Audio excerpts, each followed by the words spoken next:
nitaanza kuanzia mstari wa 32. Anasema Daudi akamwambia Sauli, mtu yoyote asife moyo kwa habari ya huyu Mfilisti, mtumishi wako atakwenda na kupigana naye. Mstari wa 33 anasema Sauli akamjibu, wewe hutaweza kupigana dhidi ya huyu Mfilisti, wewe ni kijana tu, naye amekuwa ni mtu wa vita tangu ujana wake. Nataka unishike vizuri hapo ambapo Sauli anamjibu Daudi, anasema wewe ni kijana tu. Lakini Daudi 34 akamwambia Sauli, mtumishi wako amekuwa akichunga kondoo za baba yake wakati wa simba na dubu walipokuja na kuchukua kondoo kutoka katika kundi. Nilimfuata, nikampiga na kumpokonya kondoo kwenye kinywa chake, na akaanguka nilipomkamata nywele zake. Mtumishi wako ameshaua simba na dubu, pia Mfilisti huyo asiyetahiriwa atakuwa kama moja wa hao, sababu ametukana majeshi ya Mungu aliye hai. Mstari wa 37 anasema Bwana ambaye aliniokoa toka katika makucha ya simba na dubu ataniokoa katika mikono ya Mfilisti huyo. Anamalizia anasema Bwana ambaye aliniokoa toka katika mikono ya simba ataniokoa kwenye mikono ya Mfilisti huyo. Kwenye maisha ya vijana kiko kitu ambacho ninatamani kuongea, ambacho Roho Mtakatifu ameweka kwenye maisha yangu mchana wa leo, ambacho kinaitwa nguvu ya ushuhuda. Nguvu ya ushuhuda kwenye maisha yako. Ushuhuda ni neno ambalo tunalichukua kwenye upande huu wa kiroho, na jinsi tafsiri yake ambapo tunaichukua.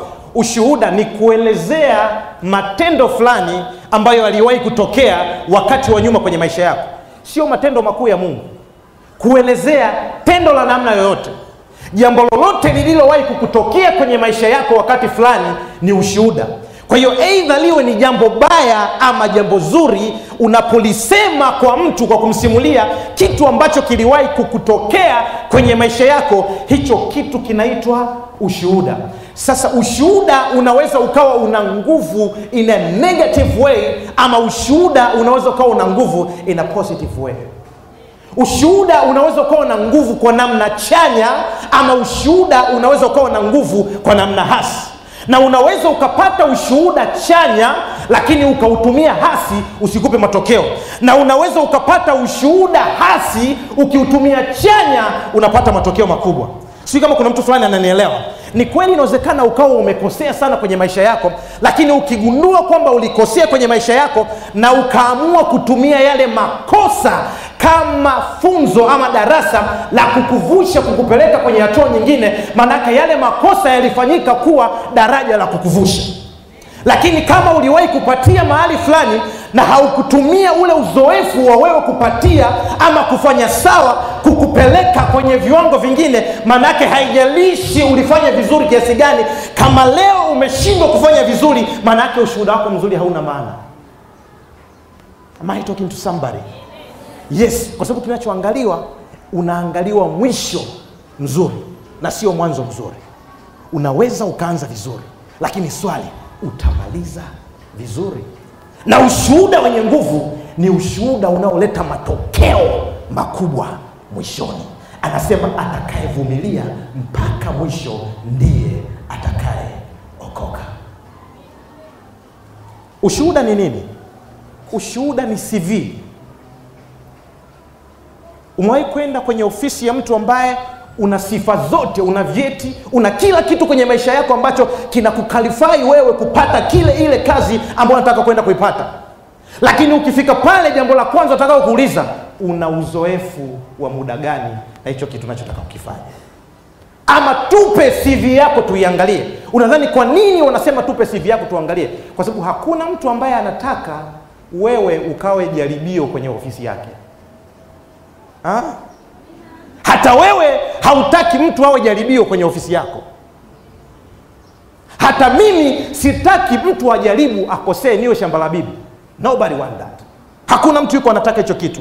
Na hiyo ndio sababu lazima kwenye maisha yako ya kiroho, kwenye maisha yako ya kimwili, uwe na ushuhuda kama CV ya kukupa nafasi kwenye maisha yako.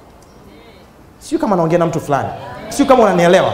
Wanaposema tuonyeshe CV yako ama tuelezee uzoefu wako kwa namna moja au nyingine, wanakuambia tupe ushuhuda wako. Kwenye hichi unachotaka kukifanya, umefanya nini na nini na nini na nini na nini, ili tunapokuamini kwa mambo makubwa, tujue ni nani ambaye tumemwamini. Kwenye maisha yako ya kawaida hautakuja kuulizwa na mtu yeyote nipe CV, lakini kuna maeneo hutaenda kama hauna CV. Kuna maeneo huwezi ukafika kama hauna personal testimony. Kuna level huwezi ukazifika kama hauna ushuhuda wako binafsi uliobeba kwenye maisha yako. Na hiyo ndiyo sababu lazima uwe na nguvu ya ushuhuda, ama uwe na ushuhuda wako binafsi kwenye maisha yako, si ushuhuda wa mtu mwingine. Anasema kwenye Ufunuo 12:11, wakamshinda 1 kwa damu ya mwana kondoo, 2 na kwa neno la ushuhuda wao. Kwa hiyo kumbe ushuhuda, jambo la kwanza, ushuhuda una umuhimu kwenye maisha yetu kwa sababu ni silaha ya ushindi. Wakamshinda kwa damu ya mwana kondoo, kwa neno la ushuhuda wao. Kwa damu ya mwana kondoo ni moja, lakini jambo la pili, kwa neno la ushuhuda, ushuhuda walioubeba ukafanya kuwapa ujasiri kumshinda, kwa sababu wanaelewa kama Mungu alifanya nyuma, ushuhuda niliobeba hili ni dogo, anaweza kufanya kubwa zaidi ya lile. Si kama kuna mtu fulani anaelewa.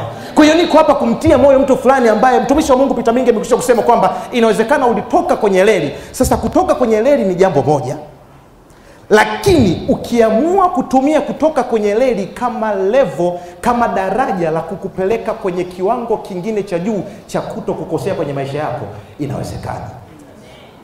Inawezekana.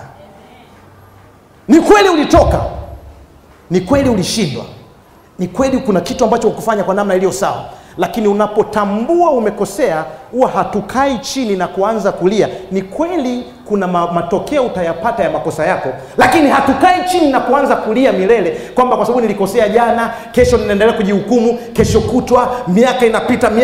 Hapana, tunainuka, tunatumia makosa kama ushuhuda wa kutupeleka twende mbele kwa jina la Yesu. Na ndio maana ninaomba mtu fulani, makosa yako leo yageuke kuwa ushuhuda kwa jina la Yesu. Naongea na mtu nasema ninakuombea makosa yako yageuke kuwa ushuhuda kwa jina la Yesu. Wakati watu walikuwa wanakuangalia wanasema mtu huyu amekosea, lakini wewe utumie kule kukosea kwako kukupeleka kwenye viwango vingine vya ushindi kwa jina la Yesu. Kama unajua naongea na wewe, mpe Bwana Yesu makofi ya sifa na utukufu. Wakamshinda kwa damu ya mwana kondoo na kwa neno la ushuhuda wao. Jambo la pili, ushuhuda unafanya nini? Nimekwambia jambo la kwanza, ushuhuda ni silaha ya ushindi, lakini jambo la pili, ushuhuda unakupa ujuzi zaidi, ama unakupa cheti kuielekea nafasi husika. Jambo la pili, ushuhuda unakupa ujuzi zaidi, ama unakupa cheti cha kuelekea hiyo nafasi ambayo umepewa. Lakini jambo jingine la tatu, ushuhuda unakupa nguvu na ujasiri wa kukiendea ama kufanya kile kitu kilichoko mbele yako. Nitaflow kwa haraka alafu ili niendelee kudownload hapa. Alafu jambo la nne, ushuhuda unakupa sifa ya kwenda kumiliki nafasi Mungu aliyoiweka mbele yako. Ushuhuda unakupa sifa ya kwenda kumiliki nafasi Mungu aliyoiweka mbele yako. Angalia kwenye kitabu hichi, sura ya 17 ya Samueli wa kwanza, tunamsoma Daudi. Kwenye sura ya 17 ndio Daudi anatoka kwenye public, anatoka kwenye umati wa watu, na watu ndio wanajua kwamba katika Israeli kuna mwanaume ama kuna kijana ama kuna mtoto anayeitwa Daudi. Na Daudi anatoka nje baada ya kuwa amemuua Goliathi. Sura ya 30 mstari wa 32 kwenye sura ya 17, Daudi anaanza kuongea na Sauli, anamuelekeza Sauli kwamba mtu asiwe na wasiwasi kwa sababu yeye ataenda kupigana naye. Lakini angalia jambo la kwanza, hapewi nafasi ya kupigana kwa sababu Goliathi anamwambia Sauli, anamwambia Daudi, mtu huyu amekuwa ni mtu wa vita tangu udogo wake, na wewe ni kijana tu, hauwezi kupigana naye. Maana yake pale Daudi alikuwa ana nia ya kutaka kufanya jambo, alikuwa ana uwezo, lakini nafasi haikuwepo. Na ili nafasi aipate, alikuwa anatakiwa kuwa na mtu ambaye atamapprove. Lakini angalia sifa ya kwanza, mtu hakutaka kumapprove Daudi mpaka Daudi ametoa CV yake, ushuhuda. Mstari wa 34 anasema, mtumishi wako nilipokuwa nikichunga kondoo za baba yangu, simba na dubu walikuja, nikamshika nikamnarua. Sauli anasikia, wewe uliwa simba, kama uliwa simba basi nakupa, nenda jaribu. Maana yake nini? Ushuhuda unakutengenezea nafasi. Si kama kuna mtu fulani ananielewa. Ushuhuda unakupa nafasi ya kufanya vitu ambavyo watu wengine hawakupewa nafasi ya kufanya. Isingekuwa ushuhuda wa kuua simba, isingekuwa ushuhuda wa yale mambo ambayo alikuwa ameyafanya akiwa kule porini, Daudi asingepewa nafasi ya kufanya vile vitu. Asingepewa nafasi. Asingepewa nafasi. Kuna mambo mengi ambayo hata wewe kwenye maisha yako hautapewa nafasi mpaka uwe na ushuhuda wako binafsi. Si kama unanielewa mtu fulani. Taifa lile kulikuwa kuna watu waliokuwa wanapigana vita toka wakiwa vijana wadogo, lakini walishindwa kwenda kupigana Goliati.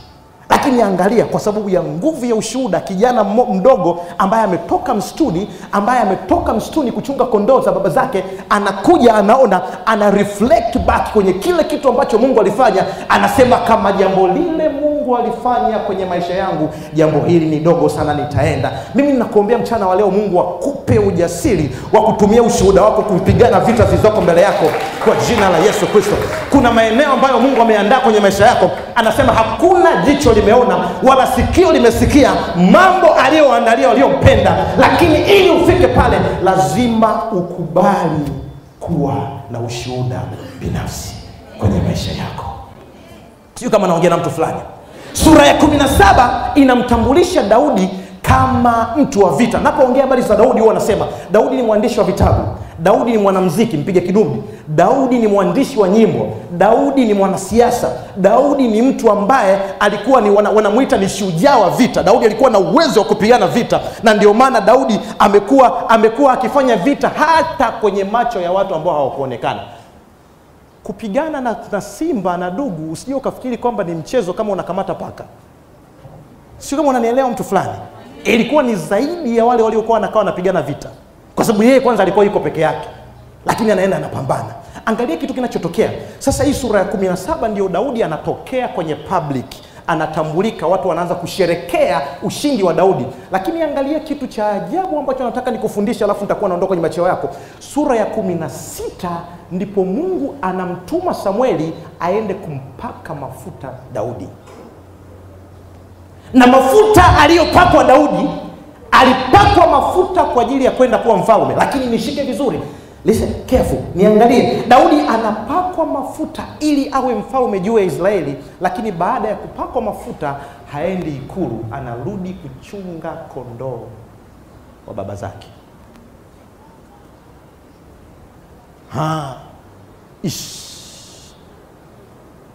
Fred, unaongea nini? You are anointed. Uko anointed kwa kitu fulani. Hakuna mtu ambaye anabisha. Una kipawa fulani kikubwa sana Mungu amekiweka kwenye maisha yako. Hakuna mtu ambaye anabisha. Una uwezo wa kuhubiri. Hakuna mtu ambaye anabisha. Roho Mtakatifu amekupaka mafuta kwa ajili ya kuimba. Hakuna mtu anabisha. Umepakwa mafuta kwa ajili ya kuwa mfanyabiashara mkubwa. Hakuna mtu anakataa. Umepakwa mafuta kwa ajili ya kitu chochote unachokiona kwenye maisha yako. Hakuna mtu anakataa. Lakini swali, kabla ya kwenda ikulu, una maandalizi ya kutosha kwenda kukihendo kile kitu unachokwenda kukikalia? That's the reason Daudi anapakwa mafuta ya kuwa mfalme, alafu yale mafuta badala ya kwenda ikulu yanamrudisha kuendelea kuchunga kondoo ya baba zake. Maana yake nini? Anarudishwa kwenda kutengeneza ushuhuda, ili atakapomaliza kutengeneza ushuhuda apate sifa ya kukalia kiti cha ufalme. Sio kama naongea na mtu fulani. Najua wengi mnatamani niseme naona mchumba wako anakuja kwa jina la Yesu, ndio mkeshangilia mkisema amen. Lakini lazima nikupige kwanza dawa, alafu baadaye ndio nitakaanza kukuambia hayo mambo. Kwa sababu hata nikikwambia pokea gari, pokea mchumba, kama hauna ushuhuda utaenda kumtesa dada wa watu, kaka wa watu huko ndani. Kwa hiyo lazima urudi msituni kutengeneza ushuhuda kwa jina la Yesu Kristo. Ndio mafuta unayo, ndio upako unao, ndio uwezo unao, ndio kila kitu unacho, lakini hauna ushuhuda. Lazima kwanza turudi msituni tukatengeneza ushuhuda kwa jina la Yesu Kristo. Kama unaamini ni wewe, piga kelele, sema amen. Kwa hiyo Daudi anapakwa mafuta ya kuwa mfalme, lakini mafuta hayampeleki ikulu, yale mafuta yanamtambulisha. Jambo la kwanza, mafuta ya kwanza Mungu anayokupaka kwenye maisha yako, yako mafuta ambayo yanakutambulisha wewe ni nani. Sio yanakwambia ufanye nini, wewe ni nani. Na ndio maana hata Bwana Yesu anapoita wanafunzi wake, aliwaita akawatrain, akakaa nao, baada ya yeye kuondoka ndio akawatuma akaenda. Sasa sisi tukishapaka mafuta, Kila mtu umesha solo siku ya kwanza tu kwenye kwaya, mwezi wa pili unataka urekodi albamu yako wewe binafsi. Umeandika kitu fulani kwenye Facebook kimepata like, unataka uanze kuhubiri. Jamani niandalie seminar. Do you know what it takes to be there? It's not easy like that as you think. Si kwa sababu nina uwezo wa kuhubiri na ndio maana ninahubiri na ndio maana watu wananielewa, lakini ni kwa sababu kuna mafuta ya Mungu juu yangu aliyonipaka. Yale mafuta yanakuwa leseni. Bwana Yesu anasema hivi kwamba Roho wa Bwana yu juu yangu, maana yeye amenitia mafuta. Manake nini? Amenipa leseni kufanya hicho ninachokifanya. Si kama kuna mtu fulani ananielewa. Unaweza kweli mwanangu, ila leseni huna. Kuna leseni. Yaani kweli mwanangu ukikamua unakamua fresh kabisa. Ukipiga voko unapiga vizuri kabisa, ila leseni huna. Na ndio maana kuna watu wanakufunika na uelewi kwa nini wanakufunika. Na ndio maana unatumia nguvu kubwa sana kupambana na watu wasiopambana, kwa sababu wale watu wanatembelea leseni zao, wewe unatembea mwenyewe. Naomba Mungu akupe leseni yako kwa jina la Yesu Kristo. Upewe mafuta ya kukifanya hicho kitu unachokifanya kwa jina la Yesu Kristo. Na kazi ya mafuta ni kulainisha nira. Manake nini? Kwenye vyuma engine, tunapoweka gari mafuta kwenye gari, manake ni kulainisha vyuma vya engine ili viwe vina msuguano mzuri. Ukiona unasuguana sana, unaumia sana, ujue bado mafuta hayajatosha kwenye hicho unachokifanya. Kwa hiyo omba Mungu akupe mafuta. Watu wenye mafuta wanasemwa, wanatukanwa, wanaambiwa chochote, lakini wanafanya kwa sababu mafuta yanawapa favor na kibali cha kuendelea. Mimi ninakuombea Mungu akupake mafuta kwa jina la Yesu. Nasema ninakuombea Mungu akupe leseni kwa jina la Yesu Kristo. Kwenye biashara yako upewe leseni kwa jina la Yesu. Kwenye elimu unayosoma upewe mafuta kwa jina la Yesu. Kwenye mahusiano Mungu akupe mafuta ya kuvumilia kwa jina la Yesu. Kwenye kila unachokifanya Mungu akupe mafuta kwa jina la Yesu Kristo. Lakini hautapata mafuta mpaka umekubali kurudi msituni kwanza mwanangu. Wangapi wanaenda msituni na mimi? Geuka twende zetu msituni. Twende tukatengeneze ushuhuda kwanza, CV. Unaenda kuongea na mtu kitu ambacho unajua. Hatuhubiri story, tunahubiri Mungu tuliyemuishi. Raka mama. Ngoja nikwambie mama. Sikiliza nikwambie. Unaweza ukasoma vitabu vya watu wengi sana na ukacopy message, lakini zile messages zisizo na impact. Na unaweza nisisome kitabu cha mtu yoyote, lakini kila siku nikisema Bwana ndiye mchungaji wangu, kwa sababu huyo mchungaji aliwahi kunibamba mahali fulani na akanipa kitu kinachosikika. Unaona vitu vinatokea kwa sababu ninaongea kitu ambacho nimekiishi kwenye maisha yangu. Sikiliza nikwambie, you cannot give what you don't have in your life. Huwezi toa kitu ambacho hauna. Ndio maana Petro na Yohana wanaenda kwenye mlango mzuri, wanamkuta yule kiwete amekaa pale, wanamwambia blaza, sisi hatuna fedha wala dhahabu, lakini tulicho nacho ndicho tunachokupa, kwa jina la Yesu tembea. Alafu mwanamke anaondoka pale, anainuka anatembea. Kwa sababu gani? Walikuwa na kitu ndani, alafu kama matokeo wanakitoa nje kwa watu wengine. Ninaomba Mungu akupe jambo la kutoa kwa jina la Yesu Kristo. Acha kukopi na kupesti na kubadilisha ujumbe wa huku unaweka huku, wa huku unaweka huku, beti la huku unaweka huku, sauti yako. Hapana, Mungu akupe kitu cha kwako. Unaposimama unakuwa umesimama na kitu cha kwako. Mimi ninajua huu ulimwenguni kuna wahubiri wengi, lakini najua hakuna mtu anayehubiri kama mimi. Sio kwa sababu mimi ni mzuri, sio kwa sababu mimi ni bora. Mimi na mimi nikutanaga na Mungu mahali fulani kivyangu. Kwa hiyo kila mtu apambane na hali yake. Mwambie jirani yako pambana na hali yake. Kila mtu apambane na hali yake. Hakuna haja ya kutoka povu mafuta yanapokuwa juu yako. Mimi huwa nawaambia watu, kaka wewe si unaimba? Imba. Achana kusema hao wanatumia CD, hao wanapiga live. Kila mtu kazana kwako. Wewe unapiga live, bonga live tusikie. Wewe unatumia CD, tumia CD tusikie. Wewe unafundisha, fundisha. Kama mwili wa Kristo ni lazima kila kiungo kiwe kinafanya kazi yake. Mguu wa kushoto utembee, mguu wa kulia utembee, mkono ushike, kichwa kizunguke, kila kitu kifanye kazi yake. Na ili uwe na uwezo wa kufanya kazi lazima urudi mahali pa ushuhuda. Nirudi kwenye teksti yangu. Daudi anapakwa mafuta, alafu akipopakwa mafuta anaingia msituni. Manake nini? Manake anapakwa mafuta kwa ajili ya kazi kubwa mbele yake, lakini anakuwa hana sifa ya kukikalia kiti kikubwa mbele yake kama hajawekwa sehemu ya unyenyekevu kuendelea kuchunga kondoo za baba yake. Kuna mahali ambako Mungu amekuandalia ni pakubwa sana, lakini hautapata authority ya kwenda kupamiliki hapo mahali mpaka Mungu amekurudisha kwenye eneo la unyenyekevu, ili ukienda kukaa pale ukajue. Na hiyo ndio tafsiri ya Daudi, ya Mungu kumpaka mafuta Daudi kuwa mfalme, lakini haendi ikulu. Watu wakiapishwa, si unaenda ikulu? Dogo aliapishwa akarudi kuchunga kondoo na ng'ombe. Sasa angalia kinachotokea. Daudi akiwa kule anachunga, wakati mtu mwingine angeweza kuona ni nafasi ya kudharauliwa, ni nafasi ya kukataliwa, ni nafasi ya kushushwa chini. Kuna watu wakishaanza kuona na vitu vidogo tu kwenye maisha yao, hawataki hata kusubmit kwenye mamlaka kwa sababu ya kile kipaji alichonacho. Man, utapotea haraka sana, haraka sana, haraka sana. Ndio maana wanasema kwenye kizazi cha sasa tuna vijana wengi wana vipaji vikubwa, wana vipawa vikubwa, wana uwezo mkubwa, lakini hawafiki mbali kwa sababu wamefeli kwenye kitu kinaitwa kusubmit kwenye mamlaka.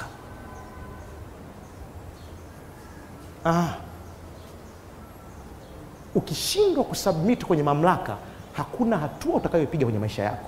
Na ndio maana Daudi, Mungu akijua nafasi anayompeleka Daudi ni kiti kikubwa kuliko umri wake moja, lakini pia ni nafasi kubwa kuliko uwezo wake. Kwa hiyo ilikuwa ni lazima akamuandae kwanza msituni. Daudi ndiye mfalme aliyepigana vita nyingi wa Israeli na akashinda. Kati ya hizo nyingi, alizishinda nyingi sana. Unafikiri alikuwa anashinda kwa sababu ya kitu kingine? Ni kwa sababu ya experience aliyokuwa nayo kule msituni kabla hajaenda kukalia kile kiti. Unafikiri kilichompa unyenyekevu Daudi ambao Sauli hakuwa nao ni nini? Daudi alienda kuandaliwa na akajifunza. Alipoenda kukaa pale, alikaa akiwa na nguvu kwa sababu tayari ndani yake amekwisha kujazwa. Na angalia, unaporudishwa kwenye eneo la kutengeneza ushuhuda, jambo jingine nataka nikwambie, unapopelekwa kwenye eneo la kutengeneza ushuhuda, ni eneo ambalo ni gumu sana. Ni gumu sana. Ni eneo ambalo, jambo namba moja, utafanya vitu na havitaonekana. Utafanya vitu na havitaonekana. Mungu anapokupeleka kutengeneza ushuhuda wako, you'll do a lot of great things in your life. Nobody will see them. Umewahi kuwaza Daudi sura ya 17 ndio anaelezea habari ya Goliati ya kuua simba na dubu. Huku kote ya kueleza. Maana yake nini? Maana yake kumbe kuna vitu vingine vingi inawezekana alivifanya na hakuwa na muda wa kuvisema. Maana yake huyu mtu kuua simba na dubu ilikuwa ndio habari, lakini sio kwamba ilikuwa ndio kitu pekee alichokifanya. Sio kama unanielewa? Ile ilikuwa ni habari kubwa katika habari nyingi alizozifanya, kwamba katika nilipowahi kushika pimbi, swala na vitu vingine, simba naye niliwahi kushika. Kwa hiyo kuna habari kubwa zaidi ambayo inapewa kipaumbele, lakini kabla ile habari kubwa lazima ujue kwamba kulikuwa kuna habari nyingine nyingi ambazo hazikuonekana. Kwa hiyo unapokuwa kwenye eneo la machungoni la kutengeneza ushuhuda, kuna vitu vikubwa sana utavifanya kwenye maisha yako. Hakuna mtu ataviona, na wakati mwingine kuna watu wataviona, hakuna atakaye ku appreciate kwamba ni wewe uliyefanya. Na ninafahamu vijana wengi wenye maumivu wanaumia kwa sababu kazi wanazofanya hazitambuliwi. Kuna vitu vingi umevifanya wewe, kuna nyimbo nyingi umeandika wewe, kuna mambo mengi umewasaidia watu wewe, na yalipotoka ukaenda kupata sifa. Sio kama kuna mtu fulani ananielewa. Am I talking to somebody? Kuna mtu fulani ananielewa hapa? Kuna vitu vingi tunavifanya sisi, lakini wanaenda kupata sifa watu wengine. Sasa kinachotokea, vijana wengi tumekaa kwenye position ambayo unaacha kufanya kile kitu. Kwenye sura ya 16. Sura ya 17 haijafika. Ikifika mwanangu, hakuna mtu ambaye hakuna mbingu, duniani, ardhi, mpaka wadudu, hakuna mtu ambaye hatasikia habari yako, lakini mpaka umekubali kutengeneza ule ushuhuda. Kwa hiyo Daudi anafanya vitu vingi akiwa sirini na hakuna mtu anaona, hakuna mtu ambaye anamuappreciate, hakuna mtu ambaye anampigia makofi, lakini angalia, Daudi alichagua kufanya na kutokuacha.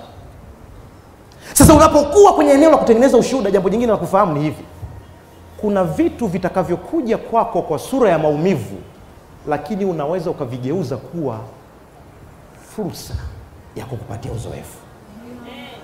Sio kama unanielewa Kuna vitu vingi vitakuja kwako kukupiga, kukuhit, na sisemi hautaumia, utaumia sana, lakini utachagua either kuliangalia tatizo in a negative way ama in a positive way. Ukichagua kuliamini tatizo in a negative way, utaishia kwenye matatizo, lakini ukiamua kulichagua liwe kwa upande hasi, litakuvusha na kukutengenezea ushuhuda mkubwa kwa jina la Yesu Kristo. Daudi wakati sikiza nikwambie, Daudi wakati anapigana na simba na dubu, anasema hivi, anaongea mwenyewe, anasema hivi, nilipokuwa machungani simba alikuja akamchukua mwana kondoo, alipokuwa akiondoka naye nilimfuata. Si unanielewa? Kwa maana yake Daudi alikuwa ameshapata nafasi ya kuescape muda mrefu sana. Kwa hiyo alikuwa na choice ya kuchagua kwenda kuokoa au kukimbia. Wewe umechagua nini kwenye maisha yako? Wengi mnakimbia vitu. Umesema kwenye kwaya umekimbia.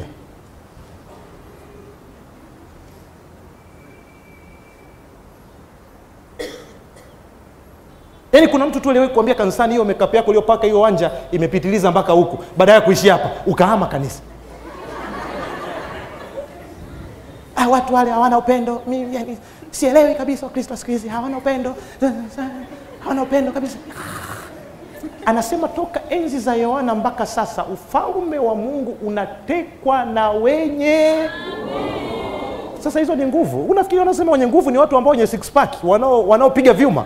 Hapana, ni watu wenye uwezo wa kung'ang'ana mpaka kuona kitu kinatokea kwenye maisha yako. Mimi ninakuombea Mungu akupe msuli wa kung'ang'ana kwa jina la Yesu Kristo. Wakisema ili wewe fanya kwa jina la Yesu. Wakigeuka huku fanya kwa jina la Yesu. Wakisema haufai, wewe unajua wewe ndiye Mungu ameweka kitu ndani yako. Mimi nawaambiaga watu, mimi kama kuna kitu ambacho utapoteza muda wako ni kunisema. Kwa sababu siishi kwa maoni. So far siishi kwa maoni. Whether you like it or not, I know I'm a chosen one. Hawajanielewa huku, ngoja nipige huku. Nasema iwe unapenda au upendi, najua mimi nimechaguliwa na Mungu. Na hata wewe, wao wanapenda hawapendi, wewe umechaguliwa na Mungu. Sikutii moyo mwanangu, nakwambia ukweli, wewe umechaguliwa na Mungu. Kwa hiyo sasa acha kuishi kwa maoni. Kwamba bro unaonaje? Ulikuwepo nyese mimi unaonaje? Atakwambia kwanza hata ile andiko la huku ulichanganya ukaweka huku. Na unaanza kwa hiyo mimi siwezi yani. Alafu unaachia hapo. Hapana. Tungekuwa tulifanya hivyo, tusingefika mahali popote. Kwani mimi ukiniangalia mimi nafanana na mhubiri? Niliona hata mnaponishangaa ninapopanda pale juu. Sema huyu jamaa ameenda kufanya nini tena pale? Nafanana naye. Na hivi ndio siwezi kuvaa suti na tai, lakini nini? Najua kitu Mungu ameweka ndani yangu na ninang'ang'ana kukifanya hicho kitu kimanifest kwenye maisha ya watu. Na itakuwa kwako kwa jina la Yesu Kristo. Utakapojua potential Mungu aliyokupa kwenye maisha yako, hautaishi kwa maoni kwa jina la Yesu Kristo. Nasema hautaishi kwa maoni kwa jina la Yesu. Nasema hautaishi kwa maoni kwa jina la Yesu. Wakisema haufai, wewe utaendelea kufanya kwa jina la Yesu. Wakisema hauwezi, utaendelea kuonyesha unaweza kwa jina la Yesu. Hata ukikosea utaendelea kurudia na kujaribu na kujaribu na kujaribu na kujaribu tena mpaka kitu fulani kitokee kwa jina la Yesu. Kama unakubali, piga kelele, sema amen. Kwa mawasiliano zaidi kwa ajili ya ushauri ama ili kupata nakala za vitabu, audio CD, DVDs na mafundisho mengine ya Fredi Msungu, tafadhali piga simu namba 0653318117. Waweza kutembelea ukurasa wa Facebook kupitia Fredi D. Msungu au Pure Mission TZ, Instagram Fredi Msungu the Minister, email fredimsungu@gmail.com.